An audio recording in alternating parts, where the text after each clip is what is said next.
El campo de concentración de Dachau, el primero creado por los nazis en marzo de 1933, se convirtió en un símbolo del horror del Holocausto y en un modelo para los campos posteriores.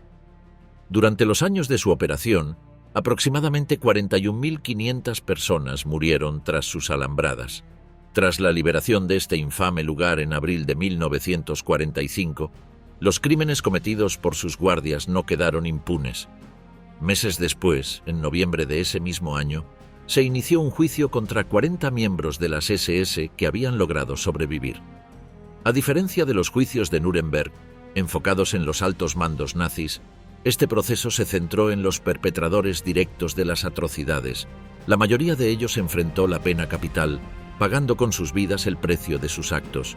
Dachau no solo simbolizó el sufrimiento de miles, sino también la búsqueda de justicia al final de la guerra.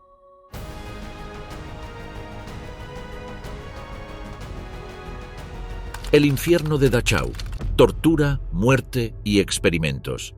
A medida que el régimen nazi avanzaba en su dominación sobre Alemania, Dachau se transformó en un centro donde se perpetraron innumerables atrocidades, incluidas experimentaciones médicas. Entre los experimentos realizados, los estudios sobre hipotermia y descompresión destacan por su brutalidad y falta de ética. Los médicos de las SS, liderados por figuras como Sigmund Rascher, implementaron estas prácticas bajo el pretexto de avanzar en el conocimiento científico. Proveniente de una familia burguesa, comenzó sus estudios en medicina en la Universidad de Múnich, obteniendo su título poco antes de que el nazismo ascendiera al poder. En los años 30 el doctor se unió al Partido Nacional Socialista y luego fue admitido en las filas de las SS. Su proximidad al gobierno lo llevó a relacionarse con Heinrich Himmler. En 1942, en el marco de la guerra, comenzó a llevar a cabo experimentos medicinales en Dachau, por supuesto, amparado por el respaldo de Himmler y la estructura del régimen. Con todo ello, estas investigaciones estaban motivadas más por una ideología de deshumanización que por el verdadero interés científico.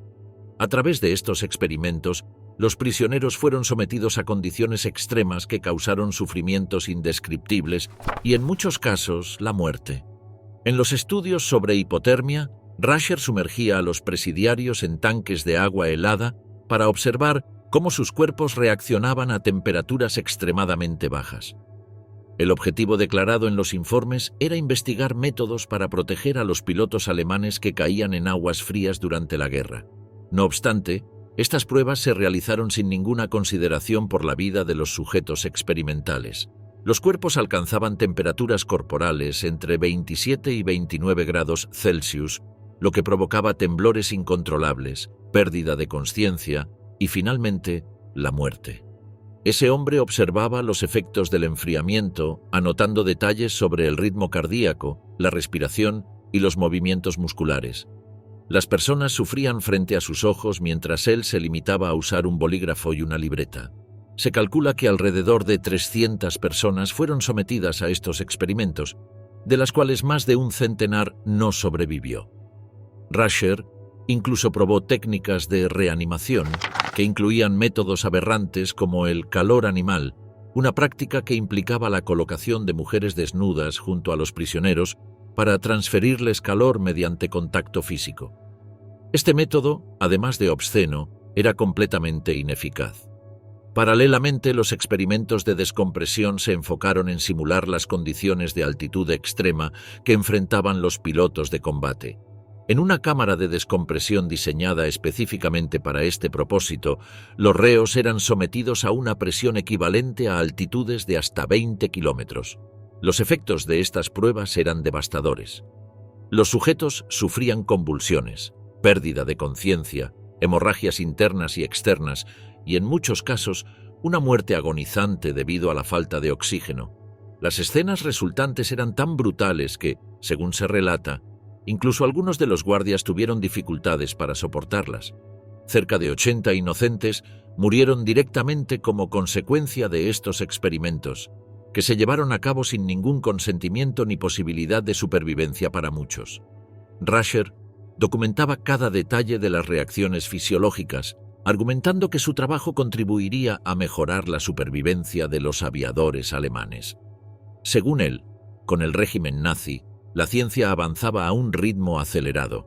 Además de los estudios mencionados, se realizaron pruebas con agua salada para evaluar si los seres humanos podían sobrevivir bebiendo únicamente agua de mar, lo que, sobra decir, llevó a más muertes.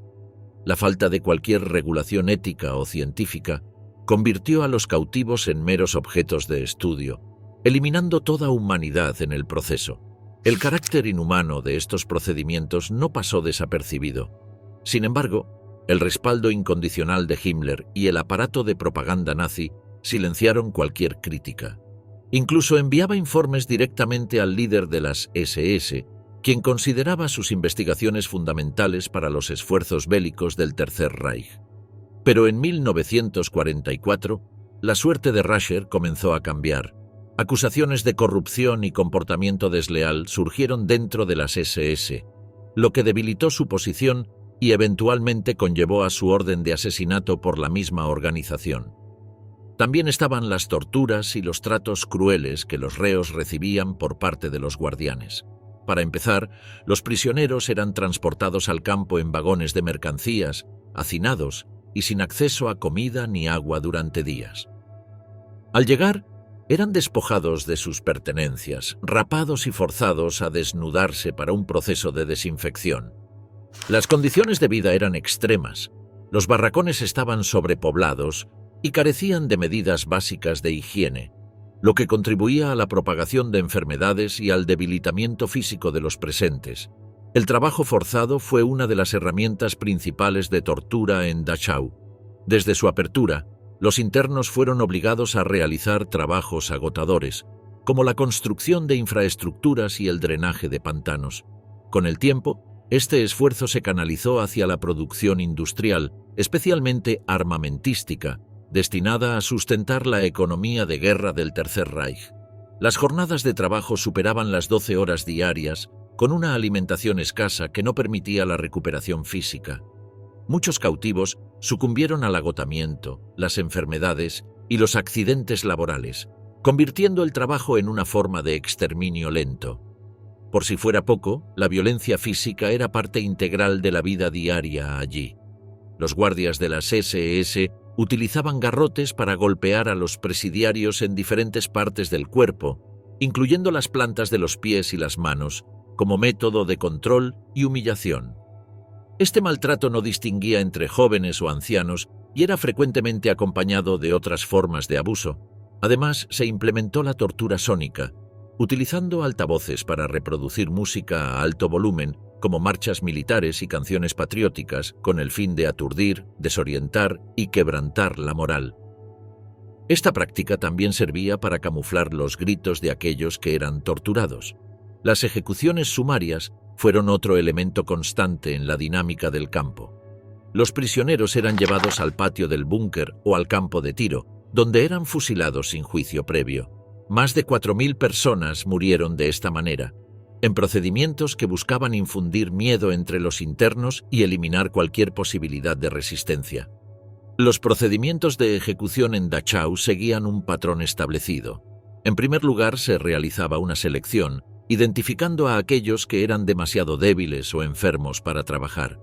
Estos individuos eran transportados bajo estricta vigilancia a las áreas designadas para su ejecución. Una vez allí, eran alineados y ejecutados de manera rápida y brutal. Los cuerpos de las víctimas eran posteriormente incinerados en los crematorios o enterrados en fosas comunes, en un intento por ocultar las evidencias de estos crímenes. Para los sobrevivientes, las secuelas físicas y psicológicas de los experimentos representaron una carga que muchos de los sobrevivientes llevarían consigo durante el resto de sus vidas, afectando no solo su bienestar individual, sino también su capacidad para reintegrarse plenamente en la sociedad después de la guerra. Las consecuencias físicas de estos experimentos fueron devastadoras. Los prisioneros sometidos a pruebas de hipotermia, que implicaban la inmersión en agua helada durante periodos prolongados, sufrieron daños irreversibles en sus cuerpos. Algunos experimentaron necrosis en las extremidades, lo que llevó a amputaciones, mientras que otros quedaron con secuelas internas graves como daño en órganos vitales o trastornos del sistema nervioso. De manera similar, los experimentos de descompresión causaron lesiones internas graves debido a los cambios bruscos de presión, incluyendo hemorragias cerebrales y pulmonares. Estas lesiones a menudo resultaban fatales, y quienes sobrevivieron quedaron con discapacidades físicas que limitaron severamente sus actividades cotidianas. El dolor físico fue una constante para muchos de los sobrevivientes. Aquellos que fueron sometidos a procedimientos invasivos, como punciones en órganos vitales o exposición a condiciones extremas, padecieron dolores crónicos persistentes. Las condiciones de salud crónicas, como problemas respiratorios, enfermedades cardiovasculares y trastornos musculoesqueléticos, se vieron agravadas por la desnutrición y los malos tratos sufridos durante su encarcelamiento, debilitando aún más sus cuerpos. En el plano psicológico, los sobrevivientes de los experimentos enfrentaron un trauma igualmente abrumador. Uno de los efectos más comunes fue el trastorno de estrés postraumático, manifestado en forma de flashbacks recurrentes, pesadillas y una intensa ansiedad. La deshumanización sufrida, combinada con la pérdida de seres queridos y el entorno de constante amenaza en los campos de concentración, llevó a muchos a desarrollar cuadros graves de depresión y ansiedad. A menudo, los sobrevivientes se sentían desconectados emocionalmente, incapaces de encontrar un propósito en sus vidas o de establecer relaciones significativas. Muchos de los sobrevivientes encontraron extremadamente difícil hablar sobre sus experiencias, ya sea por miedo a no ser comprendidos o por la profundidad del dolor asociado a sus recuerdos. En algunos casos, la tensión emocional también generó conflictos dentro de las familias, especialmente cuando las generaciones más jóvenes no podían comprender completamente el impacto del trauma de sus padres o abuelos. Por si fuera poco, las investigaciones han demostrado que los efectos del trauma pueden transmitirse de generación en generación. Los hijos de sobrevivientes a menudo crecieron en un ambiente marcado por el silencio, la ansiedad o las emociones no expresadas, lo que contribuyó a la aparición de síntomas relacionados con el trauma en ellos mismos. Este fenómeno, conocido como transmisión transgeneracional del trauma, dejó huellas emocionales profundas en las familias de los sobrevivientes, perpetuando el dolor y la angustia mucho después del final del Holocausto. La vida diaria para aquellos que sobrevivieron a los experimentos de Dachau fue un desafío constante. La falta de apoyo adecuado, tanto a nivel medicinal como psicológico, exacerbó sus dificultades. Muchos de ellos enfrentaron discriminación o estigmatización en sus intentos por reintegrarse en la sociedad, especialmente en un mundo que en gran medida prefería olvidar el pasado en lugar de confrontarlo. En las décadas posteriores a la guerra, las historias de los sobrevivientes y sus testimonios comenzaron a ganar mayor atención, destacando la magnitud de las atrocidades cometidas y sus efectos duraderos. Ejecutados en nombre de la ley, los juicios de Dachau. Los juicios de Dachau, celebrados entre noviembre de 1945 y agosto del 48, representaron uno de los primeros intentos de justicia internacional tras los horrores de la Segunda Guerra Mundial. Estos procesos judiciales, llevados a cabo por las fuerzas estadounidenses, tuvieron lugar en el campo de concentración de Dachau, Alemania. De ahí el nombre de la serie de procesos. El objetivo principal era juzgar a criminales de guerra nazis capturados en zonas ocupadas por Estados Unidos. A diferencia de los juicios de Nuremberg, que involucraron a las 4 potencias aliadas y se centraron en los líderes más prominentes del Tercer Reich, estos juicios tuvieron un alcance más amplio, incluyendo a oficiales, guardias y funcionarios de menor rango implicados en crímenes de guerra, crímenes contra la humanidad, genocidio y agresión. El primer juicio de Dachau tuvo lugar entre el 15 de noviembre y el 13 de diciembre del año en que finalizó la guerra. En este proceso, un total de 40 personas fueron acusadas de crímenes de guerra relacionados con el campo de concentración propiamente dicho y sus campos anexos. Los acusados incluían tanto a hombres como a mujeres y ocupaban diversas posiciones dentro de la administración del campo, desde altos cargos hasta prisioneros que habían sido forzados a colaborar con los nazis. Entre los principales acusados se encontraba Martin Gottfried Weiss, quien había sido uno de los comandantes del campo. Además, estuvo involucrado en la administración de otros campos como Neuengamme y Majdanek, lo que aumentó su responsabilidad por los crímenes cometidos en diversas instalaciones de internamiento. Durante su juicio, el caído en desgracia adoptó una actitud defensiva, tratando de desvincularse de las ejecuciones que se llevaron a cabo bajo su mando. Afirmó que las órdenes de ejecución habían sido dadas por autoridades superiores, lo que implicaba que él simplemente las cumplió sin tener responsabilidad directa en los crímenes. Sin embargo, su intento de desmarcarse de la responsabilidad no fue suficiente para evitar su condena. El tribunal lo encontró culpable de crímenes de guerra, particularmente por su participación en las muertes de presidiarios y las condiciones inhumanas en las que estos vivían. Junto a él, otros altos funcionarios de la administración del campo fueron acusados, como Rudolf Suttrop, adjunto del comandante, y Johann Kick, quien había dirigido la sección política. Joseph Jarolin, un oficial del campo, fue señalado por su implicación en las ejecuciones, mientras que Friedrich Wilhelm Ruppert, responsable de la custodia de los reos, también enfrentó cargos por su rol en los abusos sistemáticos en el campo. Además de los miembros de la administración del campo, varios médicos fueron procesados, entre ellos Hans Eisele, quien participó en experimentos, y Wilhelm Witteler y Fritz Hintermeyer, quienes también trabajaron en el campo como médicos. Klaus Schilling, un doctor tropical y jefe de la estación experimental de malaria, también fue acusado de participar en estos experimentos inhumanos. Por otro lado, varios presidiarios que fueron forzados a trabajar para los nazis en cargos de supervisión, conocidos como capos, también fueron parte del juicio. Además de los acusados que trabajaron directamente en Dachau, algunos comandantes de campos externos y otros miembros de las SS fueron procesados, como Johann Eichelsdorfer, Arno Lippmann y Otto Schulz, quien representaba a las Deutsche Ausrüstungswerke, la empresa que suministraba equipo militar a los campos. De los 40 acusados, 36 fueron condenados a muerte. De los 36 condenados a muerte, 23 fueron ejecutados mediante ahorcamiento el 28 y 29 de mayo de 1946. Las ejecuciones se llevaron a cabo en el propio campo de concentración, en una zona que previamente había sido utilizada para otros actos de violencia durante la guerra.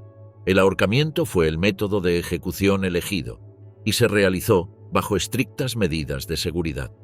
Los condenados fueron informados previamente de su destino y se les permitió despedirse de sus compañeros de prisión antes de ser llevados al lugar de la ejecución. Por supuesto, uno de los decesos más esperados fue el de Martin Gottfried Weiss, conocido como el demonio de Dachau. Fue ejecutado el segundo de los 2 días dispuestos para los sentenciados. Antes de su ejecución, pronunció sus últimas palabras, que reflejaron su profunda lealtad al Führer y todo lo que su poder conllevaba. Muero por Alemania. Esta declaración subrayó su ideología y su fiel adhesión a los principios del nazismo, incluso en sus últimos momentos. Al igual que él, Otto Förschner, comandante del campo de concentración de Kaufering, fue ejecutado ese día, junto con otros oficiales nazis. Este comandante fue sentenciado a muerte por su participación en las evacuaciones forzadas de cautivos y las terribles marchas de la muerte. La presencia de testigos, incluidos oficiales del ejército estadounidense, oficiales judiciales y algunos condenados que habían sobrevivido a las atrocidades cometidas en el campo, sirvió para garantizar que el proceso se llevara a cabo de acuerdo con la ley y con el debido respeto a los procedimientos judiciales. Cabe precisar que algunas de las sentencias de muerte no se llegaron a ejecutar. Unas fueron reducidas a 10 o 20 años de prisión, mientras otras fueron modificadas a cadenas perpetuas. Un ejemplo del primer tipo fue Sylvester Philebock, oficial de suministros en el campo de concentración, y del segundo caso el doctor Hans Eisele, quien murió en 1967 tras haberse fugado a Egipto. Pero no solo los verdugos de Dachau fueron juzgados en este grupo de juicios. Luego vinieron otros, asociados a eventos distintos. Un caso especialmente destacado fue el juicio por la masacre de Malmedy, iniciado el 12 de mayo de 1946. En este proceso se juzgó a 74 miembros de las Waffen-SS por el asesinato de prisioneros de guerra estadounidenses durante la Batalla de las Ardenas. Este juicio culminó el 16 de julio del mismo año con 43 condenas a muerte, sentencias que generaron controversia debido a denuncias de confesiones obtenidas bajo presión. Además, se dictaron 23 cadenas perpetuas y penas menores para otros acusados. Los juicios también se extendieron a otros campos de concentración como Mauthausen, Flossenbürg y Buchenwald. En marzo del 46, 61 funcionarios del campo de Mauthausen fueron llevados ante la justicia, resultando en 58 condenas a muerte, ejecutadas en mayo de ese mismo año. Entre junio del 46 y enero del año siguiente, el juicio relacionado con el campo de Flossenbürg llevó a 52 acusados ante el tribunal, obteniéndose 15 condenas a muerte y 25 penas de prisión. En el caso de Buchenwald, 31 funcionarios fueron juzgados entre abril y agosto de 1947, de los cuales 22 recibieron condenas a muerte. En total, aquella ola de enjuiciamientos procesaron a 1.672 acusados en 489 procedimientos separados. De estas causas se dictaron 1.416 condenas, incluyendo 297 penas de muerte. Este esfuerzo judicial estuvo bajo la dirección del abogado militar William Denson, quien actuó como fiscal jefe, mientras que la defensa estuvo liderada por el teniente coronel Douglas Bates Jr. El proceso judicial en Dachau fue muy detallado, con pruebas documentales y testimonios sobre los crímenes cometidos en los campos de concentración, incluidos los asesinatos sistemáticos, las torturas y los experimentos médicos llevados a cabo por los nazis. Estas pruebas fueron cruciales para condenar a los acusados. No obstante, la naturaleza de los juicios, con la presión sobre los testigos y la falta de una defensa adecuada en algunos casos, provocó un debate sobre la justicia de los veredictos. De esa forma, aunque estos procesos buscaron justicia para las víctimas del Holocausto y otros crímenes de guerra, también estuvieron marcados por críticas relacionadas con la equidad del procedimiento. Las confesiones obtenidas mediante coerciones y la celeridad en algunos procesos judiciales generaron cuestionamientos sobre si todos los veredictos reflejaban fielmente la responsabilidad individual de los acusados. No obstante, los juicios sentaron un precedente significativo en la historia del derecho internacional, especialmente en la persecución de crímenes contra la humanidad. Otro aspecto que diferenció a los juicios de Dachau de los de Nuremberg fue su carácter más localizado y menos formal, mientras que los juicios de Nuremberg, organizados por el Tribunal Militar Internacional, se centraron en los principales líderes del Tercer Reich y en establecer normas jurídicas para los crímenes internacionales. Estos procesos estuvieron administrados exclusivamente por Estados Unidos y se enfocaron en un espectro más amplio de implicados en las barbaries nazis. De custodia protectora a exterminio. La oscura transformación de Dachau. Ahora, exactamente cómo fue la evolución del campo. Bueno, fue inaugurado el 22 de marzo de 1933, tan solo 2 meses después de que Adolf Hitler asumiera el cargo de canciller en Alemania. Ubicado en una antigua fábrica de municiones a unos 16 kilómetros al noroeste de Múnich, fue concebido inicialmente como un lugar para encarcelar a prisioneros políticos, principalmente comunistas y socialdemócratas, bajo la categoría de custodia protectora. Esta denominación, utilizada por Heinrich Himmler, ocultaba el verdadero propósito del campo: convertirse en un instrumento de control y brutalidad extrema. En sus primeras etapas, las instalaciones del campo eran rudimentarias y requerían trabajos de mejora que fueron realizados por los mismos presidiarios. Para este momento, era administrado por las SA. Estos debieron enfrentar condiciones precarias desde el inicio, con acceso limitado a recursos básicos y sometidos a la constante vigilancia y agresión de las fuerzas de las SS, que pronto pasaron a coordinar el campo. En junio de ese mismo año, Theodor Eicke fue nombrado comandante del campo. Su gestión en Dachau se convirtió en un modelo replicado posteriormente en otros campos durante el Tercer Reich, contribuyendo de manera decisiva a la brutal maquinaria represiva del nazismo. Desde su nombramiento, Eicke implementó un sistema organizativo basado en la deshumanización y el sometimiento extremo de los reclusos. diseñó un conjunto de reglamentos que establecían responsabilidades estrictas para los guardias y castigos severos para cualquier infracción cometida por los cautivos. Estas normativas no solo buscaban mantener el control absoluto dentro del campo, sino destrozar psicológica y físicamente a quienes eran considerados enemigos del Estado. Eike estableció prácticas de vigilancia rigurosas que garantizaban la aplicación sistemática de estas medidas. Con el paso del tiempo, evolucionó desde un campo destinado exclusivamente a opositores políticos hacia un espacio de detención más amplio y diverso. A pesar de las condiciones hasta ahora descritas, inicialmente se permitía cierta interacción de los reclusos con el mundo exterior, como visitas ocasionales. No eran frecuentes, pero sucedían. Tras eventos como la Noche de los Cristales Rotos, el campo comenzó a recibir a judíos, gitanos, homosexuales y otros grupos perseguidos por el régimen nazi. Este evento también marcó el deterioro del relativo control sobre las visitas y otros contactos con lo que sucedía fuera de sus muros. Igualmente, consolidó el control de las SS sobre los campos de concentración. Marcó un punto de inflexión en la trayectoria de Eike, quien fue nombrado inspector jefe de los campos de concentración. Himmler personalmente supervisó la expansión del sistema de campos de concentración y designó a Eike para su nuevo rol dentro de la estructura del Tercer Reich. El líder de las SS confió plenamente desde un comienzo en las capacidades de Eike, lo que consolidó su posición dentro del aparato nazi. Además, Himmler autorizó la utilización de estos campos para experimentos médicos inhumanos, reforzando el carácter represivo y genocida del sistema. A partir de este cargo, extendió el modelo de Dachau a otros campos como Sachsenhausen y Buchenwald. La estructura administrativa implementada por Eike incluía procedimientos claros y meticulosos para el trato de los prisioneros, así como la formación de los guardias, quienes eran instruidos bajo un esquema de disciplina estricta y obediencia ciega. El entrenamiento de los guardias fue una de las principales contribuciones de Eike al sistema concentracionario.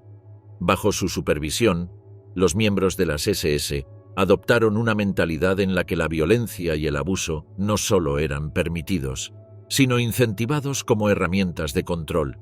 Igualmente, la diversificación de la población carcelaria iniciada con la Noche de los Cristales Rotos reflejaba la ampliación de los objetivos represivos del Tercer Reich. Entre los aprendices de Eike se encontraban figuras como Rudolf Hess, quien posteriormente comandó Auschwitz, uno de los campos más notorios y temidos del Holocausto. Con el estallido de la Segunda Guerra Mundial y, especialmente, tras la invasión de la Unión Soviética, el campo asumió un papel aún más siniestro. Durante esta etapa, el campo se utilizó para la ejecución sistemática de prisioneros de guerra soviéticos y opositores políticos. El año 1942 marcó otro hito en la transformación de Dachau. La solución final, el plan nazi para el exterminio sistemático de los judíos europeos, impactó profundamente la función del campo. Aunque no fue uno de los principales centros de exterminio, como sí lo fue Auschwitz, desempeñó un papel crucial como punto de tránsito y selección.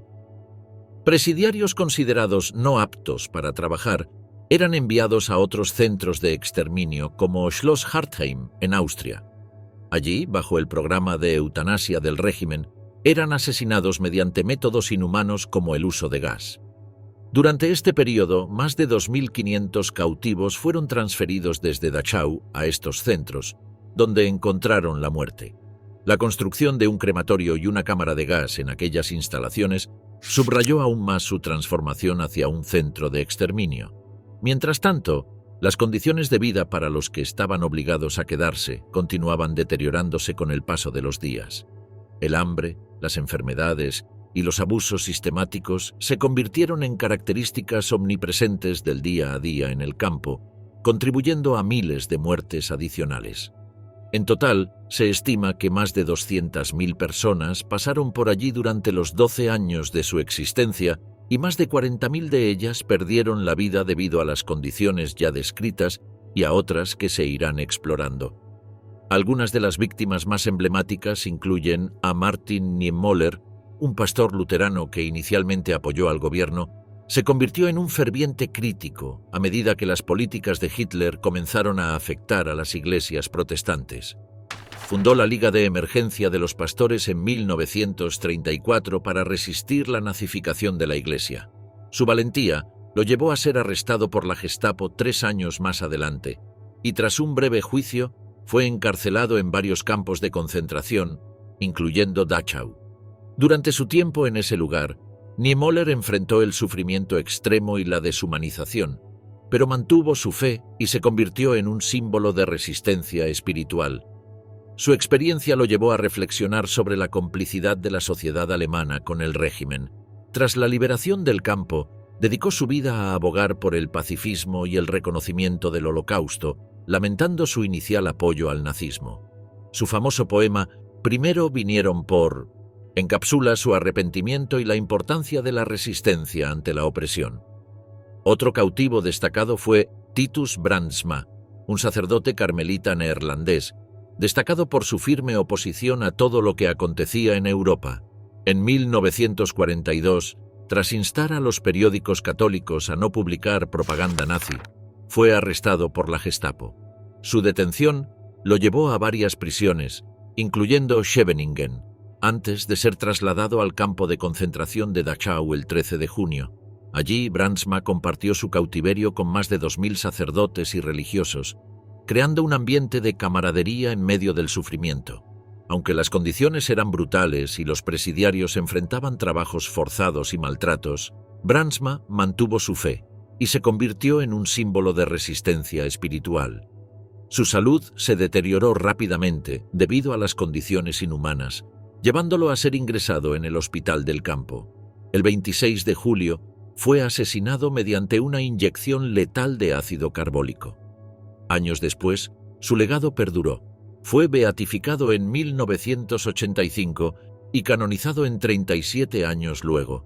Finalmente, Joseph Kentenich, fundador del movimiento de Schoenstatt, fue encarcelado por el régimen nazi en el 41 del siglo pasado, debido a su firme oposición a sus políticas. Tras ser arrestado, fue enviado al campo de concentración de Dachau, donde permaneció hasta su liberación. En este lugar, que albergaba a miles de reos, Kentenich encontró una oportunidad para profundizar en su espiritualidad y fortalecer la fe de sus compañeros. En 1944, junto con otros sacerdotes, fundó la Internacional de Schoenstatt, un movimiento que buscaba unir a católicos de diversas nacionalidades en medio del horror del campo. Su capacidad para mantener la esperanza y la fe en un entorno tan adverso se convirtió en un faro para muchos. Su experiencia en el campo no solo fortaleció su convicción espiritual, sino que dejó un legado duradero en el movimiento de Schoenstatt, que se expandió internacionalmente después de la guerra. Por su parte, la muerte de Eicke en combate en 1943 no puso fin a su influencia. Su legado persistía en la estructura operativa y la organización de los campos de concentración, que continuaron funcionando como parte esencial del aparato genocida del nazismo. Lo cierto es que a medida que la guerra avanzaba, se convirtió en un centro administrativo y logístico para un sistema más amplio de subcampos dispersos por toda Alemania y los territorios ocupados.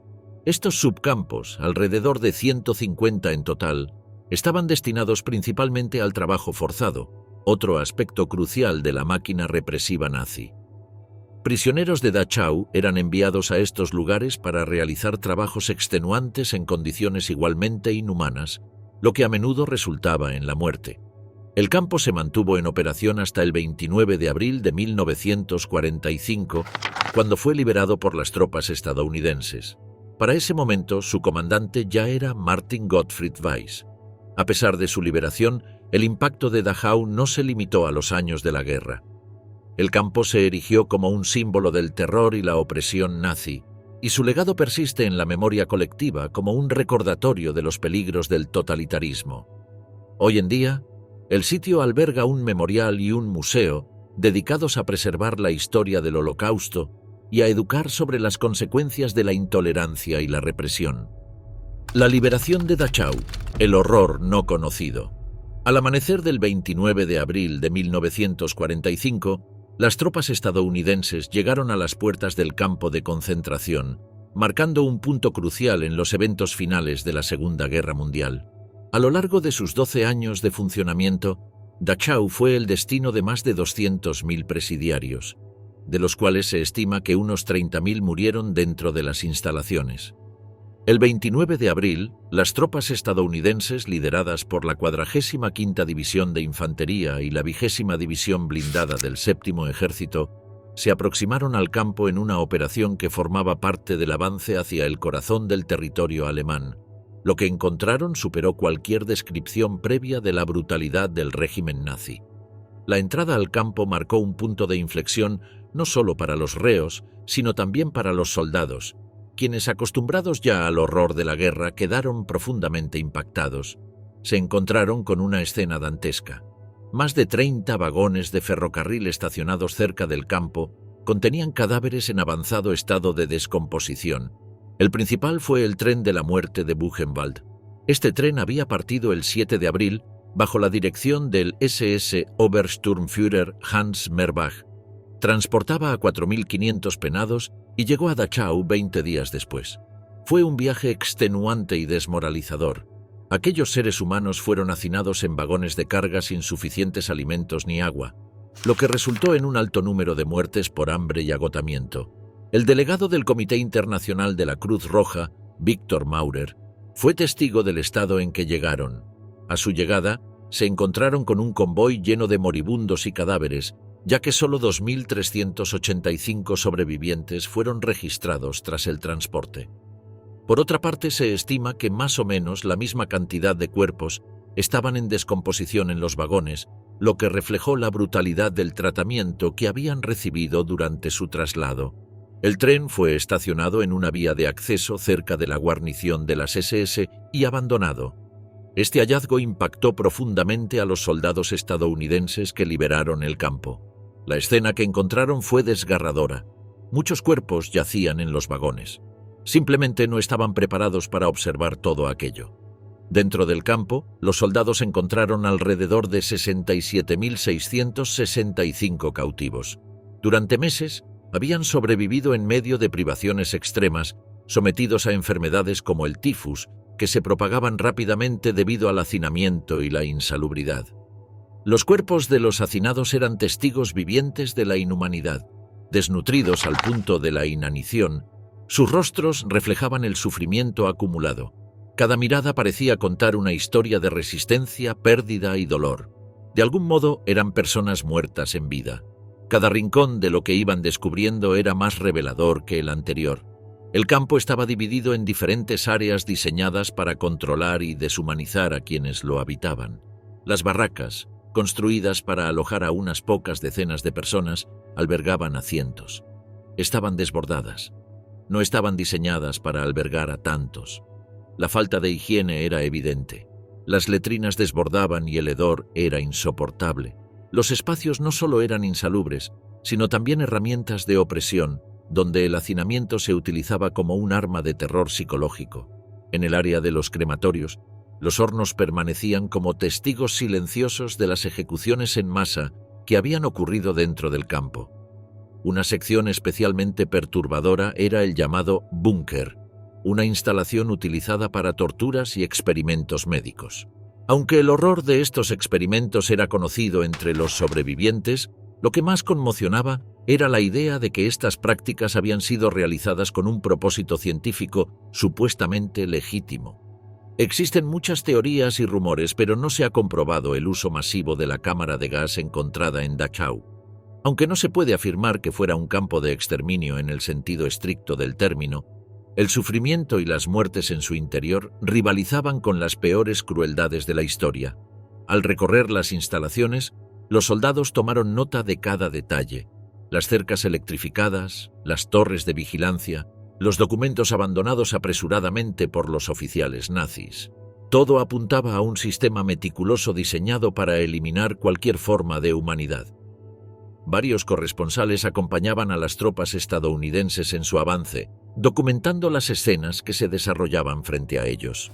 Carlos Sentís, uno de los periodistas presentes, expresó su impacto de la siguiente manera: Dante no vio nada, y por eso pudo escribir sus patéticas páginas del infierno. Yo sí he visto Dachau, y por eso quizá no sepa escribirlo. Las fotografías y los relatos recopilados durante ese día se convertirían en testimonios esenciales para exponer al mundo las bestialidades cometidas allí y en otros campos de concentración. Sin embargo, la liberación no estuvo exenta de episodios violentos. En un acto que se conocería como la masacre de Dachau, algunos soldados estadounidenses, impulsados por la ira y el horror ante lo que habían descubierto, tomaron represalias contra los guardias del campo. Ciertamente algunos de ellos intentaron contener el caos inicial, pero muchos fueron incapaces de procesar lo que veían. Las emociones oscilaban entre la rabia y el horror, los cuales no encontraron freno ante lo que iban descubriendo, pero no fueron los únicos en hacer justicia con sus propias manos. La liberación trajo consigo una oleada de emociones entre los prisioneros, quienes tras años de tortura y deshumanización experimentaron un alivio inmediato. A pesar de ello, esa sensación de libertad se mezcló rápidamente con una rabia contenida durante años, que encontró su cauce en la violencia desatada contra los guardias de las SS que aún permanecían en el lugar. Las víctimas principales fueron los guardias de las SS, quienes habían supervisado y ejecutado los delitos dentro del campo. A lo largo de las horas posteriores a la liberación, entre 30 y 100 de ellos fueron asesinados en vivo y directo, aunque las cifras exactas varían dependiendo de las fuentes que se consulten. Este episodio es un recordatorio de la complejidad moral que acompañó a los eventos del final de la guerra, donde el sufrimiento acumulado durante años desencadenó reacciones de violencia visceral. Los ataques comenzaron poco después de la entrada de las tropas aliadas. Según los testimonios disponibles, algunos soldados estadounidenses entregaron armas a los reos, mientras otros no intervinieron directamente, pero tampoco intentaron evitar la violencia que se desencadenó. Algunos soldados sí intentaron intervenir para evitar la ola de venganza, pero la magnitud del sufrimiento acumulado hacía casi imposible contener la furia de aquellos que finalmente veían a sus opresores bajo su control. Los métodos utilizados para llevar a cabo las represalias fueron tanto improvisados como brutales. Muchos guardias fueron golpeados hasta la muerte con palas, barras de hierro y otros objetos contundentes encontrados en el lugar. Algunos reclusos que durante años habían desempeñado labores como capos, es decir, colaboradores forzados que supervisaban a otros reclusos bajo órdenes de los nazis, también se convirtieron en blancos de los ataques. De hecho, en uno de los documentos oficiales del ejército norteamericano, se describe este episodio de la siguiente manera. Algunos soldados estadounidenses estaban tan indignados al ver la procesión de la muerte que comenzaron a ejecutar a hombres de las SS capturados por iniciativa propia. Cuando el comandante del batallón, Felix L. Sparks, observó lo que estaba sucediendo, detuvo inmediatamente la ejecución. En total, durante la liberación murieron unos 50 miembros de las SS. El caos dentro del campo contrastaba con los intentos de las fuerzas estadounidenses por documentar las condiciones del lugar y atender a los prisioneros sobrevivientes. Fotógrafos y corresponsales que acompañaban a las tropas capturaron imágenes y relatos que más tarde se convertirían en pruebas irrefutables de las atrocidades nazis. No obstante, la violencia desatada entre los cautivos y los guardias complicaba el panorama ético de la liberación. Las motivaciones detrás de estos actos violentos eran variadas, pero todas estaban profundamente enraizadas en el trauma colectivo del cautiverio. Para muchos presidiarios, el sufrimiento diario y las torturas constantes no solo habían destruido su cuerpo, sino también su confianza en cualquier forma de justicia institucional. La venganza se convirtió, en ese momento, en una vía visceral para intentar recuperar algo de poder y dignidad sobre sus propias vidas y cerrar, aunque fuera de manera simbólica, el ciclo de humillaciones y abusos. Y sí, puede ser catalogada como una barbaridad, pero la liberación y la posterior masacre no se pueden entender completamente sin considerar la desesperación y el sufrimiento acumulado de quienes habían sobrevivido en un entorno tan deshumanizante. Con el paso del tiempo, la masacre de Dachau ha sido objeto de controversia y debate histórico. Para algunos, representa un recordatorio de las complejidades morales que surgen en situaciones de extrema opresión y liberación. Para otros, es un ejemplo de cómo la venganza puede oscurecer la búsqueda de justicia incluso en un contexto de crueldades tan claras como las cometidas por las autoridades nazis. Dentro de todo ello, nada había entrenado a los soldados para enfrentarse a la realidad que encontraron dentro de sus muros. Este encuentro dejó cicatrices tanto físicas como emocionales, marcando un antes y un después en la percepción global del Holocausto.